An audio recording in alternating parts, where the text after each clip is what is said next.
আজকের অনুষ্ঠানে সম্মানিত সভাপতি আমাদের সকলের প্রিয় তৌকি মঞ্চের আহ্বায়ক তৌকির বাবা রফিউর রাব্বি আমাদের এখানে আজকে অতিথি হয়ে এসেছেন। আপনি একটু আগে যার বক্তব্য শুনলেন নাট্যকার মামুন ভাই আজাদ স্যার, এই কলেজেরই। হালিম আজাদকে আপনারা জানেন সকলেই, সদস্য সচিব তৌকি মঞ্চের প্রেস ক্লাবের সভাপতি ছিলেন, বর্তমান সভাপতি মাসুম ভাই এবং আমাদের অ্যাডভোকেট কাজল সাংস্কৃতিক জোটের সভাপতি। আমি সকলকে আমার সম্মান জানিয়ে এবং এখানে যারা আমাদের মায়েরা বসে আছেন বাচ্চাদের নিয়ে, আমি আপনাদের সহ সকলকে আমার শুভ সন্ধ্যা সম্মান জানাচ্ছি। আমরা 4 বছর যাবতে এখানে এই প্রোগ্রাম করে আসছি। আমার পূর্ববর্তী বক্তারা একই কথা বললেন, আমরা তৌকি হত্যার বিচার চেয়ে আসছি। আসলে মাসুম সাহেব যে কথাগুলি বলেছেন যে সভ্য জগতে কোথাও কোনো জায়গায় নাই যে এভাবে আমাদের বিচার চাইতে হবে। আমরা মনে হয় এই 4 বছরে অগণিত মানে প্রোগ্রাম করেছি, যার মাধ্যমে আমরা এই হত্যাকাণ্ডের বিচার চেয়েছি। যেখানে হত্যাকাণ্ড সংগঠিত হয়েছে, কে করেছে, সমস্ত কিছু কিন্তু লক্ষ্য ধরবে আইন শৃঙ্খলা বাহিনী, কিন্তু একটি নির্দিষ্টের অপেক্ষায় এই বিচারটি থেমে আছে। আমরা চাই সে মাননীয় প্রধানমন্ত্রীর কাছে আপনি সেই নির্দেশটি দেন এবং তৌকি হত্যার যথাযথ বিচার হোক। এই কারণে হওয়া উচিত যেখানে 7 খুনের বিচার হয়ে নারায়ণগঞ্জে 7 খুন হয়েছিল, সেটার বিচার হয়েছে। সারা বিশ্বের কাছে কিন্তু এই সরকারের ভাবমূর্তি উজ্জ্বল হয়েছে যে এতগুলি মানুষকে একসাথে ফাঁসি দিয়েছে এবং সঠিক কাজটি এই সরকার করেছে। আমরা সেই সরকারের কাছে নিবেদন করব যে আপনি তৌকি হত্যার রায় দিবেন। আপনি তো দিবেন না, সরকার দিবে না, সরকার নির্দেশ দিবে কোর্টকে যাতে যথাযথভাবে এই কাজটি করা হয়। আর আমি ব্যক্তিগতভাবে বিশ্বাস করি যে কোর্ট কি রায় দিল কি দিল না সেটার জন্য প্রকৃতি থেমে থাকে না। প্রকৃতির বিচার যেটা হওয়ার সেটা হয় এবং হচ্ছে। আমরা এই নারায়ণগঞ্জের মানুষই দেখতে পাচ্ছি যে সেটার বিচার কিভাবে হচ্ছে।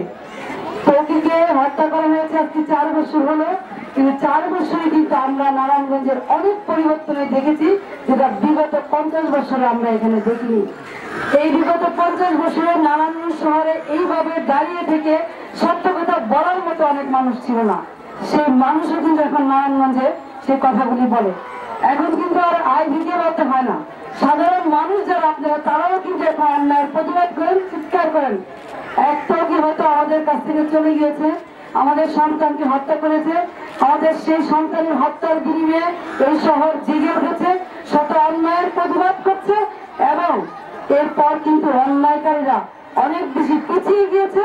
অন্যায় করতে গেলে এখন শতবার চিন্তা করে এই কাজটি তারা করবে কি না। তো আমরা কিন্তু সবকিছুতে জানি যে কিছু না কিছুর বিনিময় কিছু না কিছু পেতে হয়। তারপরেও তৌকির বাবা মা এবং যারা আমরা উৎপত্তিভাবে এই শহরের সাথে জড়িত, তৌকির সাথে জড়িত, তৌকির সংস্কৃতি যুগের সাথে জড়িত, আমরা চাই যে এর বিচার হোক। শুধু তৌকি হত্যা নয়, তৌকিকে কেন্দ্র করে আরো অনেক হত্যা হয়েছে তার আগে পরে। এই শহরে মিঠুকে হত্যা করা হয়েছে, চঞ্চলকে নাট্যকারকে হত্যা করা হয়েছে, ব্যবসায়ী বুড়ুকে হত্যা করা হয়েছে, এরকম অসংখ্য হত্যাকারীকে হত্যা করা হয়েছে যারা ভয়ে কথা বলে নাই অথবা এখন বলে। আমরা সব হত্যার বিচার চাই। 7 খুনের বিচার হয়েছে, আমরা এই হত্যাকাণ্ডেরও বিচার চাই। তৌকি আমাদের মাঝে প্রতিবাদের খড়কে বেঁচে থাকবে। শুধু নারায়ণগঞ্জ নয়, না বাংলাদেশের 64টা জেলা নয়, সারা পৃথিবীতে যেখানে বাঙালিরা বসবাস করে সেইখানে তৌকিকে যেমন মানুষ চিনে, ঠিক তৌকি হত্যাকারীর নামটাও তারা জানে। এই তৌকিকে যে হত্যা করেছে আমি বিশ্বাস করি সেই নরঘাতকের বিচার খুব শিগগিরই হবে। সেটা প্রশাসনিক ভাবে হোক অথবা প্রাকৃতিক ভাবে হোক, আল্লাহর তরফ থেকে হোক, হবে হবে হবেই, হতেই হবে, এর কোনো বিকল্প নাই। কারণ সত্য কখনো অন্যায়ের কাছে পরাজিত হতে পারে না। একটু দেরি হলে অন্যায় হয়, সত্যের জয় হয়। আমি এই কথা বলে আমি আমার বক্তব্য শেষ করব। আপনারা ভালো থাকুন। মায়েদের কাছে একান্ত অনুরোধ, এমন কোনো কাজ নাই যে এই মায়েরা করতে পারে না। এমন কোনো কাজ নাই পৃথিবীতে যদি মা মনে করে যে আমি এই কাজটি করবই এবং সে সেটা করে ছাড়েই, সেটা যত দুঃসাহসিক কাজ হোক, সন্তান জন্ম দেওয়া মতো দুঃসাহসিক কাজ পৃথিবীতে আর কোনো কিছু নাই। সুতরাং যে মায়েরা সন্তান 8 বা 9 মাস পেটে গর্ভে ধারণ করে জন্ম দিতে পারে, সেই মায়েরা সবকিছু করতে পারে। তাই আমরা বলবো যে আপনি শুধু তৌকির কথা না, আপনি আপনার সন্তানের কথা চিন্তা করেও সাহসী হবেন, প্রতিবাদী হবেন, সত্য কথা বলবেন এবং আমরা অবশ্যই যতদিন পর্যন্ত তৌকির বিচার না হবে প্রশাসনিকভাবে আমরা অবশ্যই সেটার বিরুদ্ধে লড়ে যাবো এবং আপনারা আমাদের পাশে থাকবেন বলে আমি আমার বক্তব্য শেষ করছি। ধন্যবাদ সকলকে।